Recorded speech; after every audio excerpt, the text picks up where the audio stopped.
आपला सर्वांचा एक सर्वात मोठा जो होणारा जीवनातला प्रॉब्लेम किंवा एक अडचण ती म्हणजे अशी की आपण म्हणतो की याच्यापासून काय होतं, त्याच्यापासून काय, किंवा हा काय म्हणल, तो काय म्हणल. परंतु सहज जर विचार केला तर या सर्व गोष्टींचं उत्तर मिळेल की आपण ह्या सर्व गोष्टींचा विचार करण्याची अजिबातच गरज नाही आहे. कारण जो तो चक्र निसर्गाचा आहे ते फिरत राहतं आणि आपण आपल्या परीने जर चांगलं काम करत असत, आपण जर इतरांचं नुकसान करत नसू, तर मात्र आपल्याला इतर गोष्टींचा, इतरांचा विचार करण्याची खरंच गरज नाही. कारण बऱ्याच वेळेला काय होतं की हा विचार अनावश्यक ठरतो. काही वेळेला आवश्यक देखील असतो, पण तो तेवढ्या प्रमाणातच हवा. परंतु बऱ्याच वेळेस हा अनावश्यक ठरतो आणि मग अनावश्यक विचारांचं ओझं, मानसिक दडपण हे आपल्यावर यायला लागतं.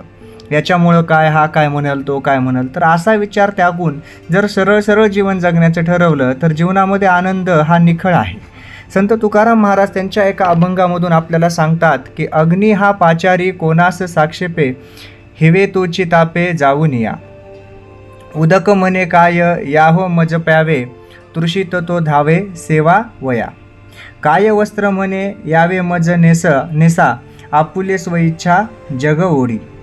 तुकया स्वामी म्हणे काय मज स्मरा, आपुल्या उद्धारा लागून या. एवढ्या सुंदर पद्धतीनं कोण काय करत असतं याबद्दल संत तुकाराम महाराजांनी त्यांच्या अभंगामध्ये विवेचन दिलेलं आहे. संत तुकाराम महाराज त्यांच्या अभंगामध्ये आपल्याला काय सांगून देतात की अग्नी हा पाचारी कोणास साक्षेपे, हिवे तोची तापे जाऊन या. म्हणजे आग आणि अग्नी जे आहेत हे कोणाला म्हणत नाहीत की माझ्याजवळ या, माझा उपयोग करा, मी तुमच्या फार उपयोगाचे आहे, तुमच्यासाठी अन्न शिजवून देईल, तुमच्यासाठी शेकोटी असेल, गरम उष्णता तुम्हाला देईल, ऊब तुम्हाला देईल, असं अग्नी कधीच म्हणत नाही. तर ज्याला थंडी वाजते तो थंडीवाला त्या अग्नीजवळ जातो, त्या थंडीपासून त्याचं रक्षण व्हावं म्हणून. त्याचप्रमाणे ते पुढचं एक उदाहरण देतात, ते म्हणजे पाण्याचं. ते म्हणतात की उदक म्हणे काय याहो मज प्यावे, तृषित तो धावे सेवा वया.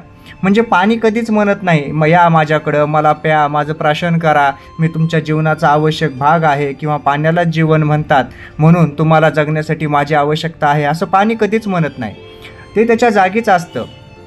पाणी स्वतःहून किती इतरांना किंवा ज्या तहानलेला आहे त्याला बोलावत नाही. तर तहानलेला माणूस जो तृषित आहे तो धावे सेवावया. म्हणजे काय, तर पाणी पिण्यासाठी तो तहानलेला माणूस, त्या व्याकुळ झालेला माणूस तो पाण्याकडे जात असतो. म्हणजे त्याला त्याची गरज असते म्हणून तो तिकडे जातो, तो तिथंच असतो सदैव निरंतर. काय वस्त्र म्हणे यावे मज नेसा, आपुले स्वइच्छा जग ओढी.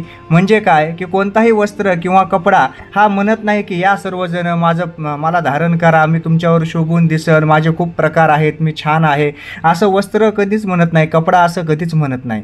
तर संपूर्ण जगच त्या कपड्यासाठी वेडं होऊन धावत असतं आणि आपल्यासाठी तो कपडा घ्यावा म्हणून त्याच्या मागं लागलेलं असतं. कारण वस्त्राला काहीच गरज नाही आहे इतरांना बोलवण्याची की या माझ्याकडं म्हणून, तर आपली गरज आहे म्हणून आपण तिकडं जातो. त्याचप्रमाणे संत तुकाराम महाराज काय सांगतात की तुकया स्वामी म्हणे काय मज स्मरा, आपुल्या उद्धारा लागून या. म्हणजे काय, तर देव कधीच म्हणत नाही की माझी आठवण करा, माझं हे करा.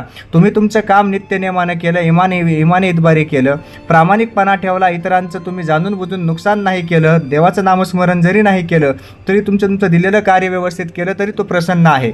परंतु जर तुम्हाला तुमचा स्वतःचा उद्धार करायचा असेल, जर तुम्हाला स्वतःला पुण्यपदरी पाडून घेऊन आयुष्यात एक चांगला आनंदमय निखळ सोहळा जर साजरा करायचा असेल, तर मात्र तुम्हाला देवाकडे जाऊन त्याची प्रार्थना करावी लागते, त्याचा धावा करावा लागतो.